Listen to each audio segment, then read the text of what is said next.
بسم اللہ الرحمن الرحیم الحمدللہ وکفا وسلام علی عبادہ الذین اصطفیٰ خصوصاً علی سید الرسل وخاتم الانبیاء اما بعد لفظ لفظ نور اور حرف حرف روشنی سے آراستہ نور قرآن کے ساتھ طاہر بخاری آپ سے مخاطب ہے۔ ناظرین، 27 رمضان یا 27ویں شب رمضان اور نزول قرآن کی برکات اور اس کا جشن اپنے عروج کلائمیکس اور نقطہ کمال پہ ہوتا ہے۔ اس کے بعد چیزیں آہستہ آہستہ کچھ ہم عید کے موڈ میں بھی جانا شروع ہو جاتے ہیں اور کچھ تبدیل آنے والے دنوں کے حوالے سے کچھ تیاریاں شروع ہو جاتی ہیں۔ بہرحال آج 28واں روزہ ہے اور ہماری دعا ہے کہ ہم 29 اور اس کے بعد 30واں پارہ مکمل کریں اور قرآن پاک کی تکمیل کا جو اعزاز اور شرف ہے وہ اللہ تعالی ہمیں عطا کرے۔ اور آج ایک مرتبہ پھر اللہ رب العزت کی بارگاہ میں سجدہ شکر کہ اس نے ہمیں یہ توفیق عطا کی کہ ہم اپنی صبح کا آغاز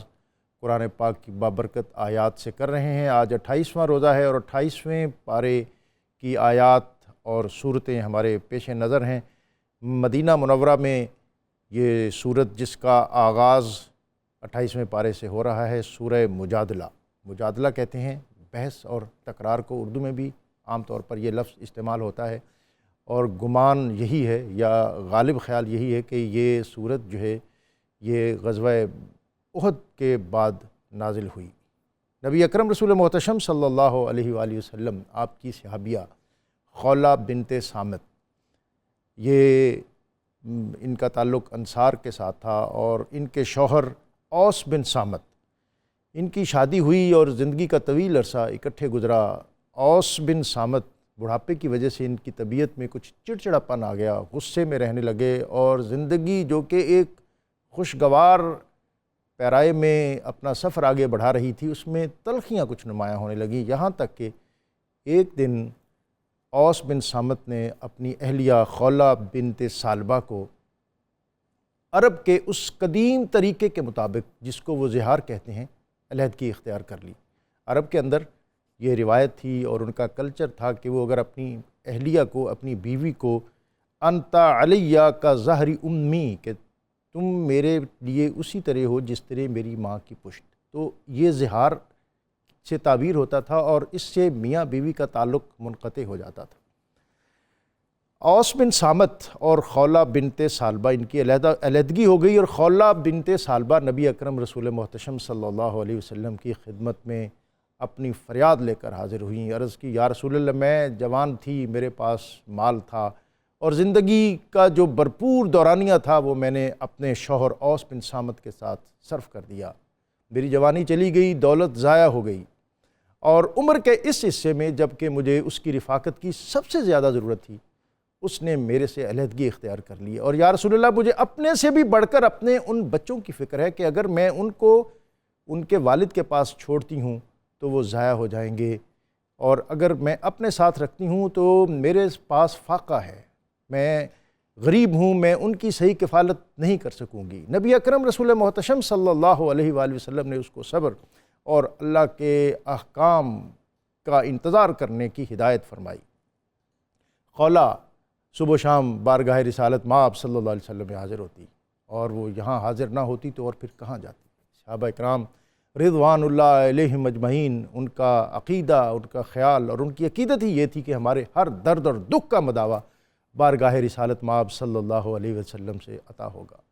خولہ ایک دن نبی اکرم صلی اللہ علیہ وسلم کی خدمت میں اپنی مناجات پیش کر رہی تھیں اور دل ہی دل میں اللہ تعالیٰ کی بارگاہ میں بھی اپنے درد کا شکوہ پیش کر رہی تھی، اور اسی اثناء میں نبی اکرم رسول محتشم صلی اللہ علیہ وآلہ وسلم آپ پر وحی کی کیفیت طاری ہوئی اور آپ نے آواز دی، خولہ تجھے مبارک ہو۔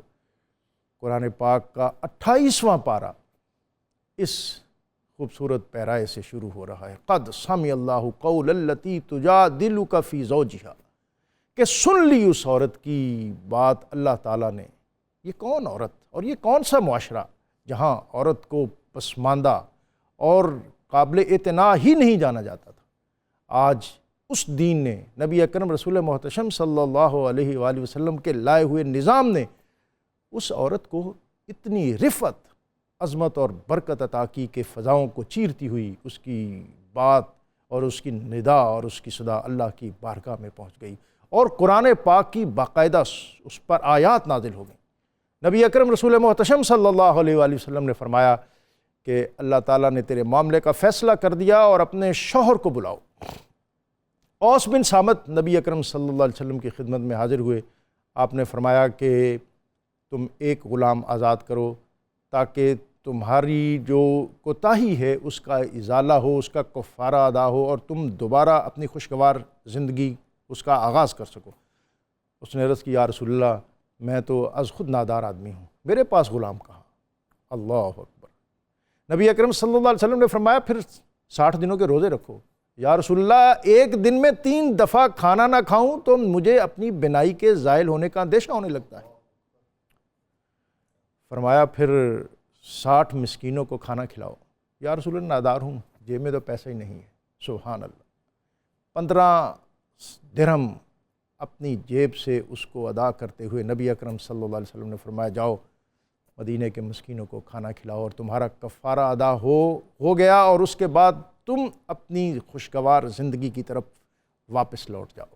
سبحان اللہ۔ یہ ہے وہ معاشرت جس کے اندر جو فیملی سسٹم اور اس کا نظام، اور پھر بطور خاص جو میں بات کہنا چاہ رہا ہوں کہ ایک خاتون، اس کی ندا اور اس کی درد اور اس کی صدا کس طرح بارگاہ رسالت مآب صلی اللہ علیہ وسلم اور پھر اللہ کی بارگاہ میں پہنچی، اور یہ بلند عظمت خاتون حضرت عمر جیسا عظیم اور جری خلیفہ، صحابہ کہتے ہیں کہ ہم نے دیکھا راہ چلتے ایک بڑھیا اس نے حضرت عمر کو روک لیا، اور حضرت عمر سر جھکائے کھڑے ہیں اور اس کی باتیں سن رہے ہیں، اور کافی ٹائم گزر گیا، کافی وقت گزر گیا، وہ خاتون روانہ ہوئی، ان کی گفتگو مکمل ہوئی۔ ہم نے عرض کی امیر المومنین اس خاتون کے لیے، اس بڑھیا کے لیے اتنا وقت آپ نے یہاں صرف کیا؟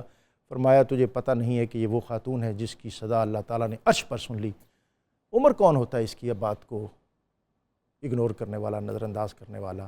یہ عرب کی معاشرت جس میں حالی نے کہا تھا جو ہوتی تھی پیدا کسی گھر میں دختر تو خوف شماتت سے بے رحم مادر، پھرے دیکھتی جب وہ شوہر کے تیور، کہیں زندہ گاڑ آتی تھی اس کو جا کر۔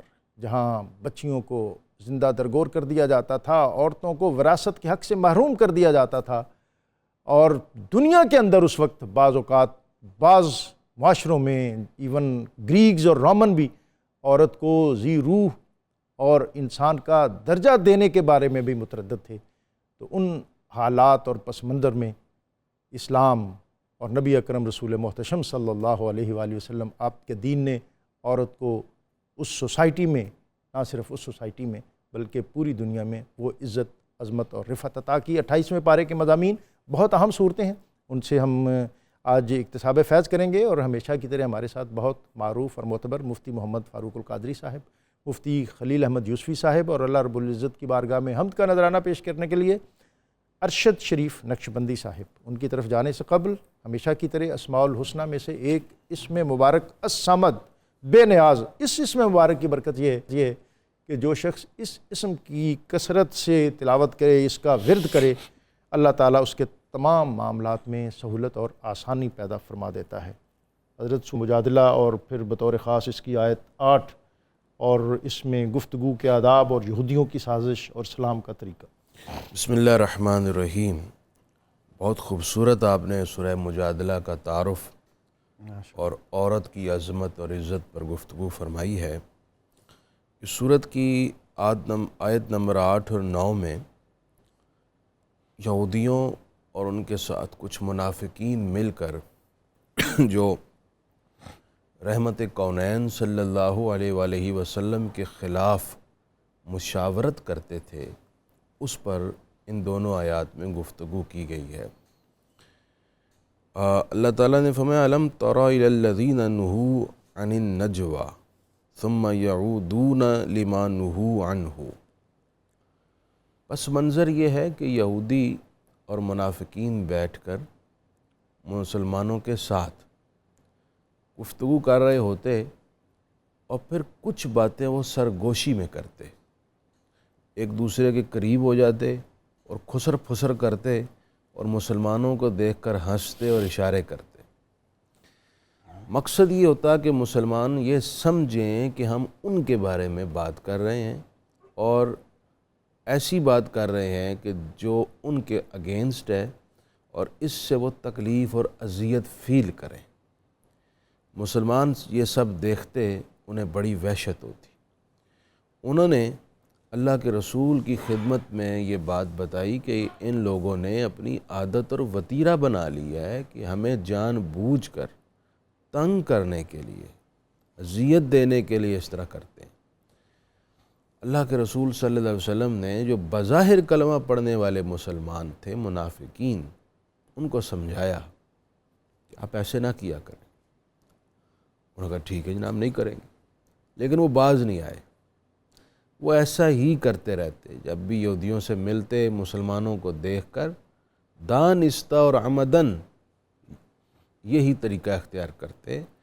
تو اللہ تعالیٰ نے یہ آیات نازل فرمائیں، فرمایا محبوب آپ نے ان لوگوں کو نہیں دیکھا جو آپس میں بری مشاورت کرتے ہیں اور انہیں اس سے روکا گیا ہے لیکن یہ رکے نہیں اور دوبارہ یہی حرکت کرتے ہیں۔ اللہ اکبر۔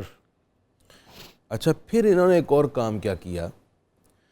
اچھا، یہاں سے ہم سب کے لیے ایک ہدایت ہے، جیسا کہ حدیث پاک میں اس آیت کے تحت فرمایا گیا ہے کہ جب 3 لوگ بیٹھے ہوں، ایک کو چھوڑ کر 2 آپس میں سرگوشی نہ کریں۔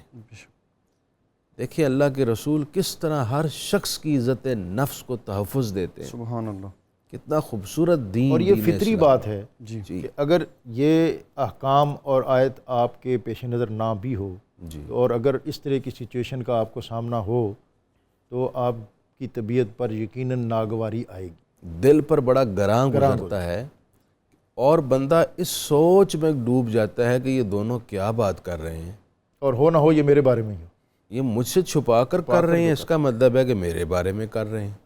ایک تکلیف دہ وقت ہوتا ہے، اور تکلیف ہے، اور پھر اسی سے کدورت اور نفرت پڑتی ہے، اس سے حسد پیدا ہوتا ہے، دل میں عداوت پیدا ہوتی ہے، اور خصوصاً مردوں کو بھی تکلیف ہوتی ہے، لیکن عورتوں میں اگر یہ کیا جائے تو وہ معاملہ بڑی جلدی بہت طوالت اختیار کرتا ہے اور اس کے بد اثرات ظاہر ہوتے ہیں۔ ایسے ہی ہے۔ تو اس طرح کی متعدد احادیث ہیں جن میں سرگوشی سے منع فرمایا گیا ہے۔ البتہ کوئی بہت زیادہ جمع غفیر ہو، اس میں 2 لوگ ایک دوسرے کے کان میں بات کر رہے ہوں، اس کی اجازت ہے، لیکن 2 4 5 افراد بیٹھے ہیں اور 2 آپس میں گفتگو کر رہے ہیں، سرگوشی، اور ان کی طرف دیکھ رہے ہیں، اشارے کر رہے ہیں، پھر یہ چیزیں تکلیف دیں۔ اس سے منع فرمایا گیا اس آیت میں بھی اور حدیث میں بھی، اور ہمیں اس سنت رسول کو، اس حکم رسول کو پیش نظر رکھنا چاہیے۔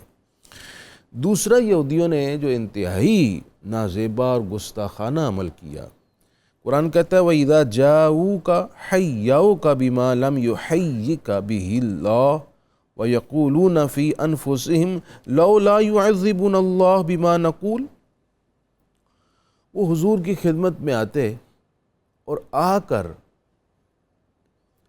کچھ الفاظ ایسے ادا کرتے جس کو عام آدمی سمجھ نہیں پاتا، لیکن اس سے مقصد ان کی توہین رسالت ہوتی تھی۔ ایک لفظ انہوں نے اپنی زبانوں پہ چڑھا لیا، ہم کہتے ہیں السلام علیکم، اس کا معنی ہے کہ آپ پر سلامتی اترے۔ وہ السلام کی لام الف کھا جاتے تھے، لام کھا جاتے تھے، وہ کہتے تھے السام، سام کا معنی ہے موت، ان کی زبان میں بھی، عرب میں بھی، تو اس لام کھا کر وہ السلام علیکم پڑھتے، حضور کی خدمت میں آ کر سلام کرتے ہوئے، یعنی حضور کے بارے میں ان کے دل میں اتنی عداوت تھی اور منافقت بھی تھی، یعنی یہودی بیک وقت عداوت بھی رکھتا اور ساتھ منافقت بھی کرتا، آتا بھی۔ جب اس نے یہ کہا تو اللہ کے رسول صلی اللہ علیہ وسلم تو دانائے غیوب ہیں، سبحان اللہ، فوراً بھانپ گئے سبحان کیا ارادے ہیں، کیا لفظ بولا ہے، تو اللہ کے رسول نے ویسا ہی جواب دیا، آپ نے فرمایا وعلیکم، اللہ، تم پر اترے یہی موت جس کی تم بات کر رہے ہو۔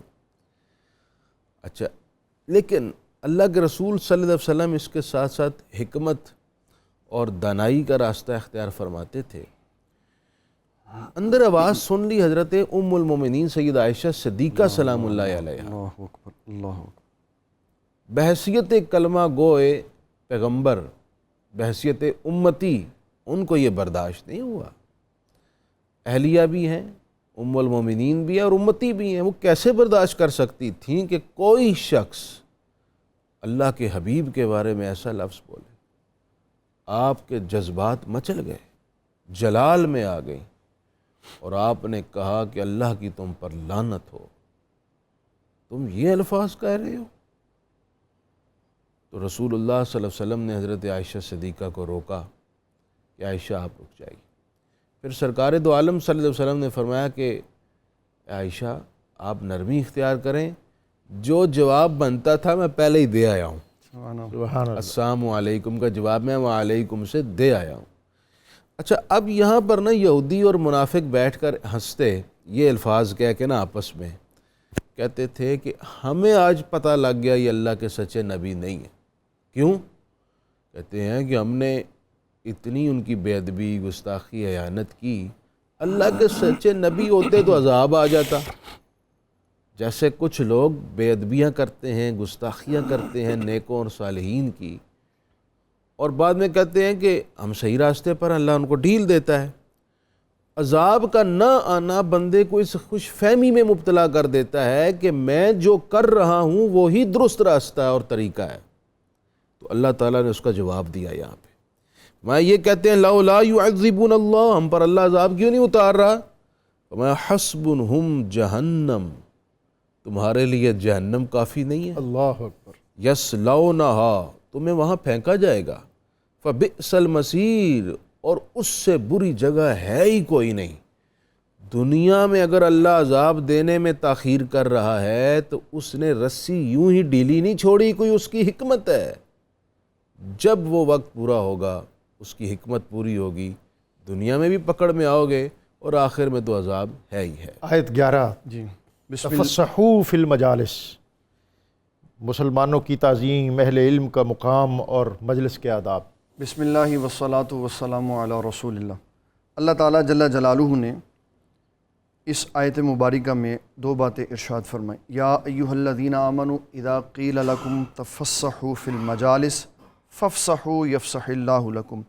فرمایا جب ایمان والوں سے کہا جائے کہ مجلسوں میں جگہ دو تو ان کو چاہیے کہ وہ جگہ دیں تاکہ اللہ ان کو جنت میں جگہ دے۔ سبحان اللہ۔ اور جب کہا جائے ان سے وَإِذَا قِيلَ انشُزُوا فَانشُزُوا، اٹھ جاؤ تو وہ اٹھ جائیں۔ تو فرمایا یرفع اللہ الذین آمنوا منکم والذین اوتوا العلم درجات، تو وہ جو اٹھ جائیں گے وہ اور جو علم والے ہوں گے جن کے لیے اٹھا جائے گا، اللہ تعالیٰ ان دونوں کے درجات بلند فرما دے۔ اس کے پیچھے جو اس کا شان نزول ہے، نبی صلی اللہ تعالیٰ علیہ وسلم کے ظاہرہ زمانہ حیات میں جو انٹرنیشنل ایلیٹ کلاس کے لوگ تھے وہ بدری تھے سارے۔ جب وہ کہیں آتے تو نبی صلی اللہ تعالیٰ علیہ وسلم ان کی تعظیم کے لیے جگہ خالی کروا دیتے، اور اگر صحابہ کی خود بخود نظر پڑتی تو خود ہی جگہ چھوڑ دیتے کہ یہ بڑے بزرگ ہیں ہمارے، ان کو آگے جگہ دی جاتی۔ ایک پروگرام ہو رہا تھا جس میں سب محو تھے نبی صلی اللہ تعالیٰ علیہ وسلم کے دیدار میں، تو انہوں نے توجہ نہیں کی کہ پیچھے سے کون آیا، تو بدری صحابہ میں سے چند آئے، انہوں نے پہلے نبی صلی اللہ علیہ وسلم کو سلام عرض کیا، تو نبی صلی اللہ علیہ وسلم نے سلام کا جواب ارشاد فرمایا، کوئی نہیں اٹھا۔ پھر انہوں نے صحابہ کو سلام کیا، لیکن وہ ان کا جو استغراق تھا اس میں اتنے انہماک کے ساتھ وہ تھے کہ نہیں توجہ ہوئی۔ پھر انہوں نے صحابہ کو سلام کیا تو وہ بھی نہیں اٹھے، تو نبی صلی اللہ تعالیٰ علیہ وسلم نے پھر ان کو اٹھایا۔ یہ اٹھانا ان کے اوپر شاق گزرا کہ ہم پہلے سے بیٹھے ہوئے تھے اور نبی صلی اللہ علیہ وسلم کی زیارت میں مصروف تھے۔ اس پر اللہ تعالیٰ نے یہ آیت مبارکہ نازل کی کہ جب کوئی آئے تو اس کے لیے جگہ کھلی کر دو۔ یعنی کوئی سینئر آ جائے، کوئی بزرگ آ جائے تو ہاں اس جی کے بالکل، یہ اصول ضابطہ ہے۔ اس کے اوپر بخاری کی ایک بہت خوبصورت روایت ہے۔ امام بخاری رحمۃ اللہ تعالیٰ نے فرماتے سعد بن معاذ کو جب چارپائی پہ اٹھا کے لایا گیا بنو قریظہ کے ساتھ گفتگو کے لیے، تو حضور صلی اللہ علیہ وسلم نے ان کے قبیلے سے فرمایا قوموا الی سیدکم، اپنے سردار کی تعظیم کے لیے کھڑے ہو۔ سبحان اللہ۔ تو یہ بتایا، اس میں دو پہلو مفسرین نے بیان کیے۔ جو سید ہے، قوم کا سردار ہے، وہ نہ خود کہے کہ تم میری تعظیم کے لیے کھڑے ہو اور نہ خواہش کرے، لیکن جو افراد ہیں وہ اپنے سرداروں کی تعظیم کریں۔ اور اس میں جو پریکٹیکلی تعظیم ہمیں سکھائی گئی بڑوں کی، بزرگوں کی، تو ہماری کائنات میں سب سے بڑے ہمارے آقا صلی اللہ علیہ وسلم۔ بے شک۔ امام بخاری رحمۃ اللہ تعالی علیہ نے اس میں ایک بڑا خوبصورت چیپٹر باندھا ہے کہ جس کو حدیث جبریل کے ساتھ انہوں نے جوڑا، کہ حضرت جبرائیل علیہ السلام جب نبی صلی اللہ تعالی علیہ وسلم کی بارگاہ میں آئے تو وہ شاگرد کی حیثیت تھے، رسول اللہ صلی اللہ علیہ وسلم استاد کی حیثیت سے، تو کہا جو بھی شاگرد ہے وہ اپنے استاد کی ایسے تعظیم کرے جیسے رسول اللہ صلی اللہ علیہ وسلم کی بارگاہ میں جبرائیل علیہ السلام تعظیم کرتے تھے۔ جو آپ نے فرمایا یہ تمہیں تمہارا دین سکھانے کے لیے ہائے ہے۔ ہائے ہائے۔ سبحان اللہ۔ اور اس میں جو آپس میں تعلق جوڑ کے بیٹھے، فَأَسْنَدَ رُكْبَتَيْهِ إِلَىٰ رُكْبَتَيْهِ وَوَضَعَ كَفَّيْهِ عَلَىٰ فَخِذَيْهِ، گھٹنوں سے گھٹنے جوڑ دی اور نبی صلی اللہ علیہ وسلم کے گھٹنوں مبارک پہ بطور عقیدت ہاتھ رکھ کے حضور شفقت فرما دے۔ سبحان تو اللہ۔ یہ بتایا ہے کہ بڑوں کا ادب و احترام اور ان کے ساتھ ان کی محبتیں کس طرح ہونی چاہیے۔ اس میں نبی صلی اللہ تعالیٰ علیہ وسلم کی ایک حدیث میں آپ کی خدمت میں عرض کرنا چاہتا ہوں، جس کے راوی حضرت سیدنا ابو ہریرہ رضی اللہ تعالیٰ عنہ، فرمایا نبی صلی اللہ علیہ وسلم نے کہ جس کو اللہ تعالیٰ علم عطا فرما دے اس کو چاہیے کہ عاجزی اور انکساری کرے، اور جو تمہیں علم سکھاتے ہیں یا جتنے تمہارے اساتذہ ہیں تو شاگردوں کو چاہیے کہ اپنے اساتذہ کی تعظیم کریں۔ سبحان اللہ۔ اس کا سب سے بہتر حل ہے، اور اس سے عقیدت کا پتہ چل جاتا ہے، انسان جب اپنے اساتذہ کے سامنے ان کے قد کے برابر کھڑا اور پگڑی اس کی بڑی ہے تو یہ جب جھک کے ان کے ہاتھ چوم کے سلام کرے گا تو سارا غرور و تکبر ختم ہو جائے۔ تو اساتذہ اکرام کی تعظیم صرف یہ ظاہری تعظیم نہیں، دل میں بھی تعظیم ہونی چاہیے جو اسلام ہمیں سکھاتا ہے۔ اور پھر اس کے بعد عبداللہ ابن مسعود رضی اللہ تعالیٰ عنہ نے ہمیں یہاں ایک اور پہلو بھی بتایا کہ رسول اللہ صلی اللہ علیہ وسلم فرماتے ہیں جو بڑوں کی تعظیم نہیں کرتا، جو چھوٹوں سے شفقت نہیں کرتا، اچھی بات کا حکم نہیں دیتا، بری بات سے روکتا نہیں ہے، فرمایا اس کا ہمارے ساتھ کوئی تعلق نہیں۔ سورہ حشر کا آغاز ہو رہا ہے اور پھر اس میں بطور خاص هو اللہ الذی لا الہ الا ہوا عالم الغیب والشہادہ۔ جناب ڈاکٹر صاحب میں ایک جملہ کہنا چاہوں گا، ابھی مفتی صاحب بات کر رہے تھے اساتذہ کے حوالے سے، جو قوم اساتذہ کی تکریم نہیں کرتی وہ برباد ہو جاتی۔ آئے دن دل خراش واقع سننے میں آتے ہیں، فلاں یونیورسٹی میں طلباء نے استاد کو مار مار کر لہو لعان کر دی، اور دوسری طرف سے بھی بعض اوقات ایسے واقعات آتے ہیں۔ جی ہاں، دونوں طرف سے طلباء کو ہر صورت میں استاذ کی تکریم کا خیال کرنا اور یہ چاہیے۔ جو مغربی یلغار ہے ہاں جی، ہمارے تعلیمی اداروں میں، اس نے تو تقدس کا یہ جو ہمارا روایتی ایک نظام اور کلچر تھا اس کو پامال کر دیا۔ ختم کر دیا۔ ہمارے کلچر میں استاذ کی بڑی اسے تو روحانی باپ کہا جاتا ہے، اور استاذ کی تکریم سے علم کا نور سینے میں روشن ہوتا ہے۔ اقبال نے بڑی طنز کی تھی اس نظام پہ، اس نے کہا تھا کہ تھے وہ بھی دن کے خدمت استاد کے عوض، جی چاہتا تھا ہدیہ دل پیش کروں۔ واہ واہ، کیا بات وہ مولا علی کا فرمان ہے نا کہ جس نے مجھے ایک لفظ پڑھایا میں اس کا غلام ہو گیا، اللہ، چاہے مجھے رکھے چاہے مجھے بیچ ڈالے۔ اللہ یہ ہم جیسوں کے لیے یہ، لیکن ہم اس سے بہت غافل ہیں جی۔ اقبال کا دوسرا مصرع بھی رہتا ہے، اچھا جی، ضرور ارشاد۔ اقبال آگے کہتے ہیں بدلا زمانہ ایسا کہ لڑکا پس از سبق کہتا ہے ماسٹر سے کہ بل پیش کیجیے۔ اللہ واہ واہ واہ جی، یہ جو آیات مقدسہ سورہ حشر کی آپ بتا رہے ہیں، یہ آخری 3 آیات ہیں اور ان کی حدیث شریف پہ بہت فضیلت آئی ہے۔ 2 حدیثیں خاص طور پر پیش کرتا ہوں، ایک ترمذی سے ہے۔ نبی اکرم صلی اللہ علیہ وآلہ وسلم نے فرمایا کہ جس نے سورہ حشر کی آخری 3 آیات صبح کے وقت پڑھی اور ان سے پہلے 3 دفعہ اعوذ باللہ السمیع العلیم من الشیطان الرجیم پڑھے اور پھر یہ 3 آیات پڑھے تو 70,000 فرشتے صبح کے وقت اللہ متعین کر دیتا ہے جو شام تک اس بندے کے لیے دعائے مغفرت کرتے ہیں۔ سبحان اللہ۔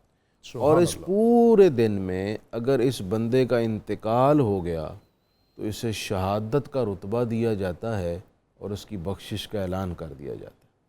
اور اگر شام کو کوئی شخص 3 دفعہ اعوذ باللہ السمیع العلیم من الشیطان الرجیم پڑھے، یہ درمیان میں اضافہ کرنا ہے، السمیع العلیم کا اضافہ کرنا ہے، اور 3 دفعہ یہ پڑھنے کے بعد یہ آیات، تینوں آیات ایک دفعہ پڑھے تو یہی فضیلت اس کو صبح تک بھی حاصل رہے گی۔ یعنی صبح سے شام تک، اور شام کو پڑھے تو شام سے صبح تک ایک بندہ چاہے تو سورہ حشر کی آخری 3 آیات پڑھ کر اپنے لیے 70,000 فرشتوں کو دعا کے لیے مقرر کر سکتا سبحان ہے. اللہ، سبحان کتنا اللہ، آسان سبحان عمل ہے جی، فری آف کاسٹ. سبحان اللہ. اچھا، پھر دوسری حدیث جو شعب الایمان میں ہے، آپ صلی اللہ علیہ وسلم نے فرمایا، جس میں اعوذ باللہ السمیع العلیم کا ذکر نہیں ہے، اس میں صرف یہ ذکر ہے کہ جس نے صبح کے وقت 3 دفعہ 3 یا آخری آیات پڑھی، ایک دفعہ سورہ حشر کی آخری 3 آیات پڑھی، تو شام تک 70,000 فرشتے مقرر ہو جاتے ہیں اور اس بندے کے لیے بخشش واجب کر دی جاتی ہے. سبحان اللہ اکبر. یعنی اللہ اپنے ذمہ کرم پر اس کی بخشش کرنا واجب کر دیتا ہے. تو جناب والا، یہ تو بہت بڑی فضیلت ہے. بہت بڑی. اسی طرح شام کو پڑھ لیں تو صبح تک یہ فضیلت حاصل ہو جائے گی. اس میں سمجھتا ہوں کوئی ذی شعور غفلت نہیں کرے گا. اور میرا خیال ہے کہ ہمارے جو ناظرین آج پروگرام دیکھ رہے ہیں، ان کے لیے یہ یقیناً آج کے دن کا اور آج کے اس پروگرام کا سب سے اچھا گفٹ اور تحفہ.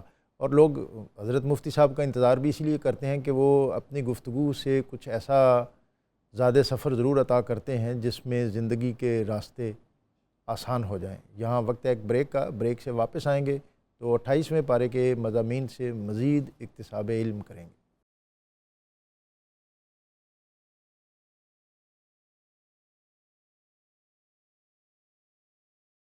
سورہ قرآن میں آپ کو ایک مرتبہ پھر خوش آمدید. آج کے مضامین بہت اہم اور بالخصوص ہماری معاشرتی زندگی اور وہ پہلو جو دین سے دور ہوتے محسوس ہوتے ہیں، اور بالخصوص اس میں جو ہمارا عصری نظام تعلیم اور ہماری نشست و برخاست اور ہماری معاشرت اور ایک دوسرے سے میل جول، اس کے آداب بطور خاص ہمیں آج کے موضوعات میں نمایاں ہوتے ہوئے محسوس ہوتے ہیں. اور پھر استاد اور شاگرد کا تعلق، ایک اسٹوڈنٹ جو ہے اس کو کس ادب کے ساتھ زانو تلمذ طے کرنا چاہیے، اور تعلیم کے کیا ثمرات انفرادی اور اجتماعی سطح پر ہمیں میسر آنے چاہیے. اقبال نے کہا تھا کہ خوش تو ہم بھی ہے زمانے کی ترقی پہ، مگر لب خنداں سے نکل جاتی ہے پراہ بھی ساتھ.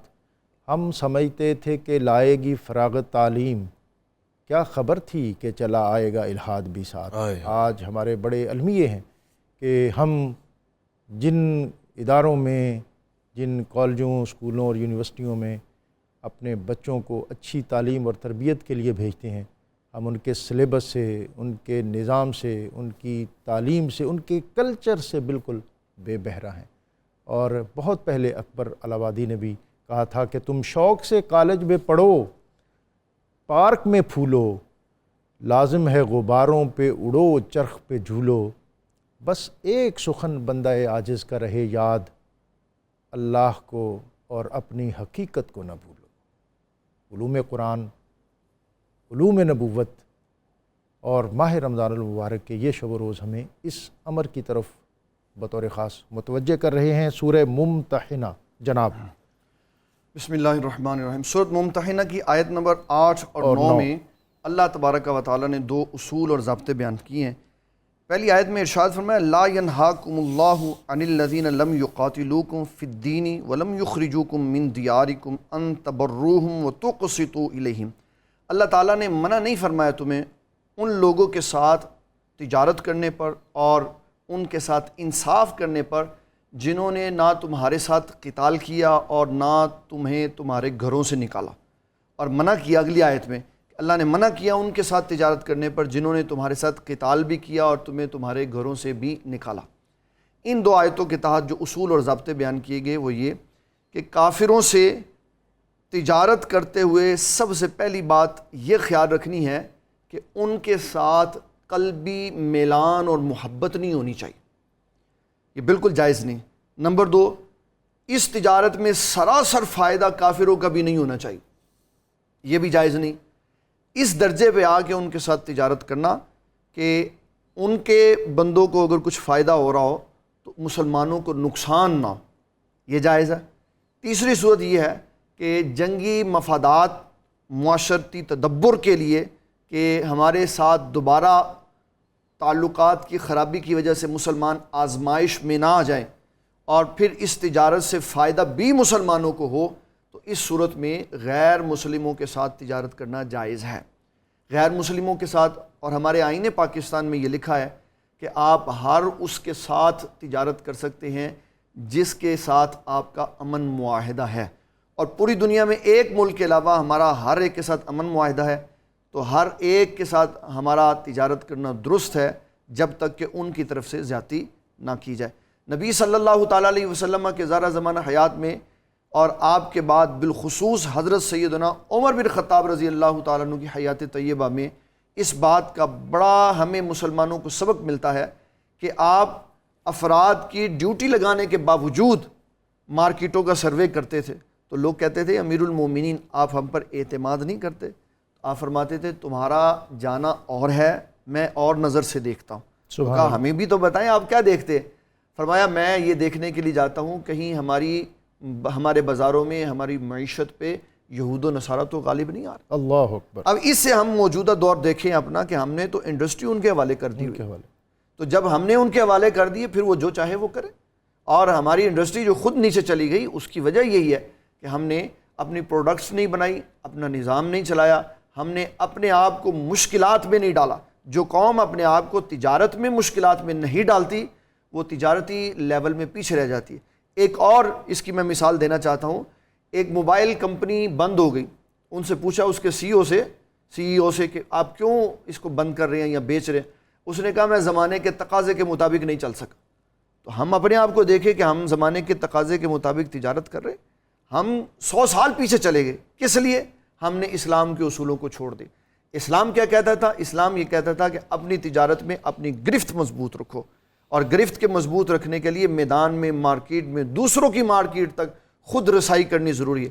ہماری امی جان حضور ام المومنین سیدہ عائشہ صدیقہ اتنی براڈ مائنڈیڈ تھی بزنس کے سلسلہ میں، ایک بندہ آیا ان کے پاس، کہنے لگا میں شام کی طرف تجارت کرتا ہوں لیکن تجارت سارا سال نہیں چلتی، تو میں عراق کی طرف شروع کر لوں؟ آپ نے فرمایا شام کی طرف بھی کر، عراق کی طرف بھی کر، سبحان اللہ، اور یہ بتایا کہ تیرے بزنس سورس جتنے زیادہ ہوں گے، جتنا تو مستحکم ہوگا اتنا اسلام مستحکم ہوگا۔ اور از خود مدینہ منورہ میں جو اکانومی تھی یہ یہود کے قبضے میں تھی، اور نبی اکرم صلی اللہ علیہ وسلم نے ایسی اسٹریٹجی وضع کی جس کے مطابق پھر الٹیمیٹلی وہاں کی جو اقتصادی اور معاشی طاقت اور قوت ہے مسلمانوں کے ہاتھ میں ہے، مسلمانوں کے ہاتھ میں۔ اور آپ نے فرمایا کہ تمہاری مارکیٹ مسجد کے قریب ہونی چاہیے، بالکل ایسے تاکہ مسجد میں آئیں اور مسجد سے فارغ ہو کر اپنی خریداری کر کے پھر لوگ گھر کو جائیں۔ بہت اہم آیت ہے آگے، سورہ جمعہ ہے، اذا نودی للصلاۃ من یوم الجمعہ فاسعوا الی ذکر اللہ وذروا البیع۔ سبحان سبحان اللہ۔ سبحان ایمان والو، جب جمعہ کی اذان دی جائے تو تم اللہ کے ذکر کی طرف دوڑو، وذروا البیع، اور خرید و فروخت بند کر دو، یہ تمہارے لیے بہتر ہے اگر تم جانو۔ یہ دوسری اذان ہے یا پہلی والی ہے؟ جناب والا یہ فقہائے احناف کے نزدیک پہلی اذان ہے۔ اس پہلی اذان کے ساتھ دفتر، مارکیٹ، منڈی، دکان سب کچھ بند کر کے اللہ کے ذکر کی طرف اس میں اگر آپ اجازت دیں تو میں مفتی صاحب سے ایک سوال کروں کہ ہماری قوم کو یہ بھی بتائیں کہ پہلی اذان کون سی اور دوسری کون سی؟ ہاں جی، پہلی اذان جو ہے جب امام کے خطبہ سے پہلے اذان دی جاتی ہے، یعنی اردو کی تقریر سے پہلے، اردو کی تقریر سے پہلے اذان دی جاتی ہے، اور دوسری اذان وہ ہے جب امام عربی خطبہ دیتا ہے نا، اس سے پہلے اذان جب وہ ممبر پہ جلوہ آ رہا ہوتا ہے۔ یعنی جو پہلی اذان آپ کو مساجد سے جمعے والے دن سنائی دیتی ہے یہی اذان ہے۔ آپ اس اذان کے وقت اپنے کاروبار، خرید و فروخت سب کچھ بند کریں اور ذکر الہی کی طرف دوڑیں۔ دوڑے کا مطلب یہ نہیں کہ آپ بس ریس لا دیو تو دوڑنا شروع کر دیو، مستعد ہو جائیں، اس کا مستعد ہو، اپنے ارادہ ادھر کر لیں اور اس کے لیے تیاری شروع کر دیں، اور فوراً آپ مسجد کی طرف پرسکون اور باوقار طریقے سے چلے جائیں۔ ڈاکٹر صاحب ایک بڑی، آج دیکھ لیں آپ کچھ دہائیاں قبل اس دن کو ہمارے گھروں میں، ہمارے خاندانوں میں اتنی اہمیت ہوتی تھی ہماری سوسائٹی میں کہ اس کو باقاعدہ سمجھ لیجئے عید کا دن سمجھا جاتا ہے۔ سارے اس دن کا اہم ترین کام نماز جمعہ، نماز جمعہ، اور پھر اور ہمارا کلچر یہ تھا کہ اس جمعے کی نماز کے فراغت کے بعد ساری فیملی اکٹھے ہو کے کھانا کھاتے، اور پھر جاتے بھی سارے مل کر تھے، بڑے بزرگ جوان سارے نماز پڑھنے جاتے تھے، خوبصورت لباس پہن کے، صاف ستھرے ہو کے، صاف ستھرا پہن کر جاتے تھے۔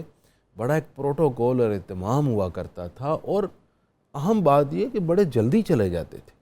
پہلی اذان کے وقت مجھے یاد ہے ہمارے دادا جی، نانا جی، ہمارے والد صاحب ہمیں اسی وقت لے کر جاتے تھے، مسجد بھری ہوتی تھی پہلے، اب تو روایت یہ بن گئی ہے کہ امام صاحب کا خطبہ ختم ہونے لگے نا، نماز کھڑی ہونے لگے تو ہم اس وقت پہنچیں، بس جلدی سے نماز پڑھیں، اور نماز کی بعد کی دعا کی بھی لوگ زحمت نہیں کرتے، بس جائیں واپس۔ اور اگر کہیں خطبہ کوئی چند سیکنڈ اوپر ہو گیا ہاں تو پھر ہم لوگوں کے چہرے کی چہرے کی ناگواری، شکنوں سے اپنا احتجاج ریکارڈ کرواتے ہیں، بیزاری ظاہر کرتے ہیں جسم سے۔ ڈاکٹر صاحب اس آیت کا اگر ہم تھوڑا سا ڈیٹیل میں جائیں، میں تھوڑا سا یہ بتا دوں کہ حضور اکرم صلی اللہ علیہ وسلم کے ظاہری جلوہ افروز ہونے سے 560 سال پہلے حضور کے جد امجد ہیں حضرت کعب بن لوئی، سبحان اللہ، وہ ہر جمعے کو بیٹھ کر ایک خطبہ دیا کرتے تھے، کیا بات، اور اس خطبے میں وہ نبی آخر الزمان کی شان بیان فرماتے اور بتایا کرتے کہ وہ تشریف لائیں گے، آپ سب نے ان کی مدد کرنی ہے، کاش کہ میں اس وقت زندہ ہوں اور میں ان کی خدمت کر سکوں۔ عرب اس دن کو یوم عروبہ کہتے تھے، اور کعب بن لوئی خود اس کو یوم جمعہ کہتے تھے، لیکن وہ نام اتنا زیادہ مستعمل نہیں ہو سکا، لیکن انہوں نے اس لفظ کو پہلے اس دور میں بنیاد ڈال دی تھی۔ نبی اکرم صلی اللہ علیہ وسلم جب مدینہ طیبہ تشریف لائے، آپ نے 4 روز قباء میں قیام فرمایا، جمعرات تک، پیر سے جمعرات تک۔ جمعے والے دن آپ تشریف لے گئے اور آپ کا ارادہ تھا کہ مدینہ طیبہ ہم جمعے والے دن پہنچیں، تو راستے میں جمعے کا وقت ہو گیا، اور یہ ایک وادی آئی، ایک علاقہ راستے میں، ایک محلہ آیا جو بنی سالم کا محلہ کہلاتا تھا، تو وہاں پر آپ صلی اللہ علیہ وسلم نے نماز جمعہ، پہلا جمعہ آپ نے ادا فرمایا۔ نماز جمعہ کے ترک کرنے کے والے کے رسول اللہ صلی اللہ علیہ وسلم نے بڑے جلال آمیز ارشاد فرمائے، اللہ اکبر، آپ نے فرمایا جس شخص نے جمعہ چھوڑ دیا بغیر کسی وجہ کے، اللہ اس کے دل پر مہر لگا دیتا ہے اور اسے غافلوں میں لکھ دیا جاتا ہے۔ اور ایک حدیث میں یوں ارشاد فرمایا گا، جس نے 3 جمعے نماز جمعہ چھوڑ دیا، اللہ رب العزت اس کا نام منافقین کی لسٹ میں شامل کروا دیتا ہے۔ اللہ اکبر، کتنا خطرناک معاملہ ہے۔ پہلے تو لوگ جمعہ پڑھتے تھے، اب تو لوگ عید پہ عید تشریف لاتے ہیں۔ میں درخواست کروں گا، یہ بڑا سخت معاملہ ہے، اس میں غفلت نہ کریں۔ اللہ نے اس میں بڑی مسلمانوں کی عظمت، شان اور مہربانی فرمائی ہوئی ہے۔ حضور علیہ السلام نے فرمایا جمعے والے دن ایک گھڑی ایسی ہے جس وقت جو دعا کی جائے اللہ قبول کر لیتا ہے۔ سبحان اللہ، سبحان اللہ۔ اب اس کے حوالے سے 2 روایتیں ملتی ہیں احادیث کی روشنی میں کہ وہ گھڑی کون سی ہے۔ فرمایا ایک وہ وقت ہے کہ جب امام صاحب خطبہ کے لیے جمعہ اپنے ممبر پر بیٹھتے ہیں، اس وقت سے لے کر نماز کے ختم ہونے تک، یہ جتنا وقت ہے، یہ وہ وقت ہے کہ جب دعا کی جائے تو قبول ہو جاتی ہے۔ دوسرا فرمایا گیا کہ جمعے والے دن کی آخری گھڑی، یعنی جب سورج غروب ہو رہا ہے، اس وقت سیدہ فاطمہ زہرا سلام اللہ علیہا، سبحان اللہ، حضرت فضا کی ڈیوٹی ہوتی تھی، وہ آواز لگاتی تھی کہ اے شہزادی رسول، بس سورج غروب ہونے والا ہے، تو سیدہ کائنات دعا شروع کر دی۔ تو سیدہ پاک کا معمول یہ تھا۔ تو اب رمضان شریف بھی الحمدللہ جمعے گزرے ہیں، ہم نے پہلے بھی ایک پروگرام میں بتایا تھا، امید ہے کئی لوگوں نے یہ دعا کی ہوگی۔ جمعۃ المبارک کی نماز پڑھنا فرض عین ہے جی، اور جمعے کی نماز کے لیے غسل کرنا سرکار کی سنت ہے، اس کو اہتمام دیں، اپنے بچوں کے ساتھ جمعے میں شریک ہوا کریں، تاکہ یہ چیزیں ہماری آنے والی نسل کو دوبارہ اسلام کی طرف لائیں گی۔ یہ ایک بڑا عظیم اجتماع ہوتا ہے۔ اچھا، 2 چیزیں جو ہے نا جی، وہ میں بھی چاہتا ہوں کہ ہمیں ضرور آگاہی ہو۔ ایک تو جو ہم مسنون خطبہ سنتے ہیں، اس میں ایک پروٹوکول ہے، اس کا ہم بڑے محبت سے اور اعزاز اور اکرام سے سنتے ہیں، بیٹھتے ہیں اور ہاتھ باندھتے ہیں، پھر دوسرے میں ہاتھ کھولتے بھی ہیں۔ ایک تو اس کے بارے میں، کیونکہ بعض اس خطبے کا وہ اعزاز اور اکرام اس طرح برقرار یا بحال یا نہیں کر پاتے، بعض لوگ کر رہے ہوتے ہیں، بعض لوگوں کے ذہن میں ہوگا اور بعض کے ذہن میں نہیں ہوگا جی۔ اور دوسرا جو اس کی رکعتیں ہیں، بعض 2 فرض کے بعد صرف 2 سنت پڑھ کے نکل جاتے ہیں، بعض 4 اور پھر 2۔ یہ تھوڑی میں چاہوں گا کہ اس میں ایک تو امام صاحب اردو تقریر کرتے ہیں، وہ بھی دین بیان کر رہے ہیں، اور جب بھی اللہ رسول کی بات ہو رہی ہو اس کو ادب کے ساتھ سننا چاہیے، یہی صحابہ اکرام کی سنت ہے۔ سبحان اللہ۔ لیکن اس کے بعد جو امام صاحب عربی خطبہ پڑھتے ہیں، وہ عربی خطبہ یوں سمجھ لیجئے کہ 2 رکعت نماز کے قائم مقام ہے۔ اصل تو ظہر کی 4 رکعتیں تھیں، 2 رکعت جمعے کی آ گئیں اور 2 رکعت کی جگہ وہ خطبہ آ گیا ہے۔ سبحان اللہ۔ اس خطبے کو اسی طرح اہمیت دیں جیسے آپ نماز کو اہمیت دیتے ہیں۔ حالت قیام میں ہے، جی ہاں، ہاتھ باندھ لیے، ہاتھ باندھ کے امام اب سامعین جتنے بھی ہوں گے وہ بیٹھیں گے اور اس دوران خاموش رہنا واجب ہے۔ واجب ہے۔ آپ کے پاس چوائس نہیں ہے کہ ادھر موبائل نکال کے شروع کر دیا، ادھر دیکھ رہے ہیں ادھر دیکھ رہے ہیں، یا ساتھ والے سے سرگوشی، بات کر رہے ہیں، گفتگو۔ سرگوشی کر رہے ہیں، اجازت ہی نہیں ہے، یہ اتنی آپ کے پاس اتھارٹی اختیار ہی نہیں ہے آپ کے پاس۔ جب خطبہ ہو رہا آپ نے پورے احترام کے ساتھ بیٹھنا ہے۔ اب یہی رہی یہ بات کہ پہلے خطبے کے 2 حصے ہوتے ہیں، امام صاحب بیچ میں بیٹھتے ہیں، اس کے بعد دوسرا حصہ ہوتا ہے۔ پہلے حصے میں لوگ ایسے ہاتھ باندھتے تھے، دوسرے حصے میں ہاتھ کھول لیتے تھے۔ یہ بزرگوں کا طریقہ تھا، یہ اس طریقے سے ہی بیٹھنا واجب نہیں ہے، لیکن بڑا اچھا اور مناسب احترام اور تعظیم والا طریقہ ہے۔ اگر اسی کو آپ اپنے اوپر اپلائی کریں تو بہت اچھا ہے، اور اگر آپ یہ نہیں کر رہے یا کسی وجہ سے آپ اتنی دیر اس طرح بیٹھ نہیں پاتے تو آپ کا خاموش بیٹھنا اور امام صاحب جو فرما رہے ہیں اس کو پوری توجہ سے سننا یہ لازم ہے اس وقت۔ دوسری بات جو آپ نے کی ہے رکعت کے حوالے سے، دیکھیے جی، رکعت جو احادیث طیبہ کی روشنی میں ہیں وہ تو جمعۃ المبارک کی اس طرح ہیں کہ آپ جمعے سے پہلے 4 سنتیں مؤکدہ ادا کریں گے، اس کے بعد 2 رکعت جمعہ ہے، اور اس کے بعد حدیث میں ہے کہ حضور علیہ السلام سے ثابت ہے 4 رکعت سنت بھی، اور بعض روایات میں 2 رکعت سنت بھی ہے۔ تو فقہا نے کہا کہ آپ 4 بھی پڑھیں 2 بھی پڑھیں، دونوں سرکار کریم علیہ السلام کی ادائیں ہیں، سبحان اللہ۔ اس لیے اور اس کے بعد 2 نفل بھی بعض روایتوں سے ثابت ہیں۔ بالکل اختتامی یہ لمحے پورا ایک پیکیج ہے اور بڑا اہم موضوع ہے، قو انفسکم واہلیکم نارا۔ جی جناب، اسلام نے یہ بتایا کہ سب سے اہم شے یہ ہے اپنے آپ کو اور اپنی اولاد کو جہنم کی آگ سے بچاؤ۔ اور سورۃ فرقان میں جو انسان کو دعا سکھائی گئی وہ یہی ہے، ربنا حب لنا من ازواجنا وذریاتنا قرۃ اعین وجعلنا للمتقین اماما، کہ انسان یہ کہے یا اللہ مجھے میری بیوی اور میرے بچوں کی طرف سے آنکھوں کی ٹھنڈک عطا فرما۔ اور جو بچوں کو جہنم کی آگ سے بچانے کا معاملہ ہے تو اس میں سب سے زیادہ تعلیم و تربیت ہے کہ والدین کے یہ ذمہ ہے کہ اپنے بچوں کو جہنم کی آگ سے بچائیں۔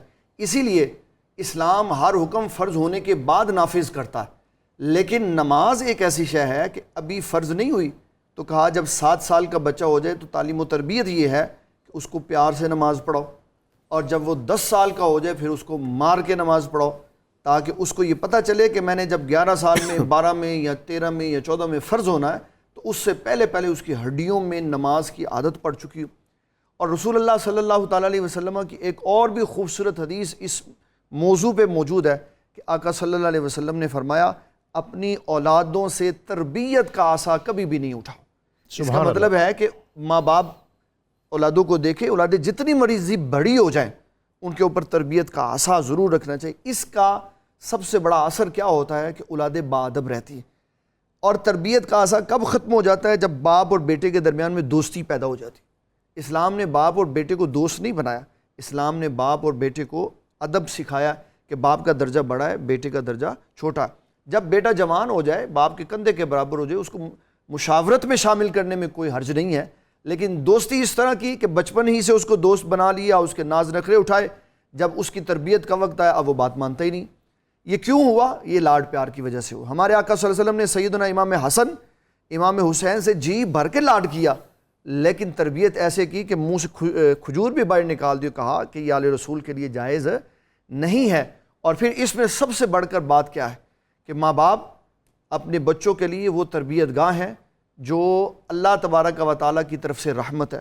ہم نے دیکھا جن کے ماں باپ بچپن میں فوت ہو جاتے ہیں ان کو کوئی صحیح بات بتانے والا نہیں ہوتا، ان میں سے کئی لوگ آوارہ ہو جاتے ہیں، کئی غیر پڑھے لکھے رہ جاتے ہیں۔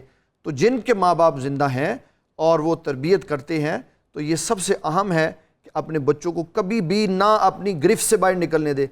کب نہیں ماں باپ کی گرفت سے باہر نہیں نکلتے؟ جب تک ماں باپ کی دسترس رہتی ہے۔ اس کے لیے رسول اللہ صلی اللہ علیہ وسلم نے باپ کو تنبیہ فرمائی، فرمایا تم کبھی بھی اپنی بیوی اور اپنے بچے کو یہ مت بتانا کہ تم کیا کماتے ہو۔ جب باپ کیا کماتا ہے یہ بیوی کو بھی پتا ہے، بچوں کو بھی پتا ہے، ان کو پتا ہے ہمارے باپ کی اوقات اور حیثیت کیا ہے، تو جب وہ نہیں بتائیں گے، اور اس کا نتیجہ بھی بتایا، فرمایا جب تم بتا دو کہ میں یہ کماتا ہوں، پھر پیسے تمہارے ہوں گے اور مانگ بھی تم ہی رہے ہوگے، انہوں نے سارا قبضہ کر لینا۔ دوسری اس کے اندر میں اپنے آپ کے پروگرام کے ذریعے سے یہ بات عرض کرنا چاہتا ہوں، کبھی بھی ماں باپ اپنی زندگی میں اپنے بچوں کو مال وراثت تقسیم نہ کریں، نہیں تو تباہ ہو جائے۔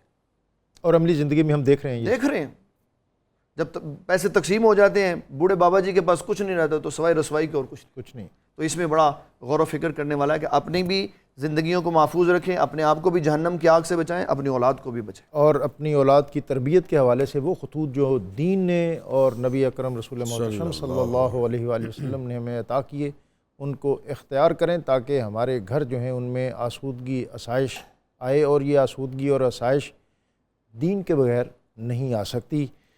علماء کا شکریہ اور اللہ رب العزت کی بارگاہ میں حمد کا نذرانہ پیش کرنے کے لیے ارشد بشیر نقشبندی صاحب، ان سے قبل قرآنی وظیفہ آج کا روحانی ترقی کے لیے سورہ عنکبوت کی آیت 69 والذین جاہدوا فینا لنہدینہم سبلنا، روزانہ 100 مرتبہ پڑھیں، انشاءاللہ برکات اور جو روحانیت ہے اس کی منازل آسان ہوں گی۔ جناب صبح دم جب کسی طائر کی صدا آتی ہے، صبح دم جب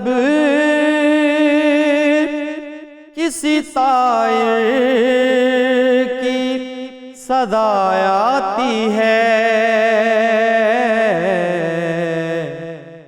لب پہ بے ساختہ بس حمد خدا آتی ہے، لب پہ بے ساختہ بس حمد خدا آتی ہے۔ مشکلیں جب کہیں آتی ہیں سرے راہ حیات، دستگیری کو وہیں تیری عطا آتی ہے، دستگیری کو وہیں تیری عطا آتی ہے۔ پھرنے لگتے ہیں میری آنکھ میں میزاب و حتیم، یاد جب صحن مقدس کی فضا آتی ہے،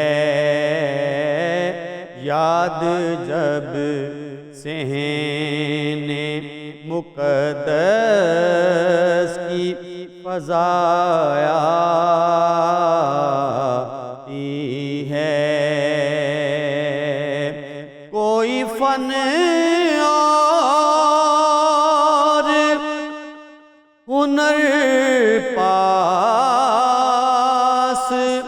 نہیں ہے میرے، تیرے محبوب کی بس حمد و ثنا آتی ہے۔ خواہش نفس کا شہزاد چھٹے دل سے غبار، تب کہیں جا کے سمجھ شان خدایا کی ہے صبح دم جب کسی طائر کی صدایا